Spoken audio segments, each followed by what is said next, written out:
বলে মা এই থালা ঘটি বের করব, মানে কি সে কালো পড়ে গেছে, দাগ হয়ে গেছে, বস্তায় আছে তো দাগ হয়ে গেছে।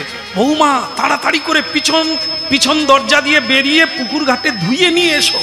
এই গেল, গিয়ে ছাই দিয়ে কাঁসার থালা মাজলো। ও মাগো, যেই হনুমান সেই হনুমান, সে আর চকচক করে না, ঝকঝক করে না, ছাই দিয়ে এতদিনের ময়লা যায় মা। শাশুড়ি দেখে বলে বৌমা আরেকবার যাও, বালি দিয়ে মাজো, বালি দিয়ে মাজো। বৌমার এইবার চাপ পড়ছে, যত দিকে রাগ হবে এখানে চাপ পড়বে না,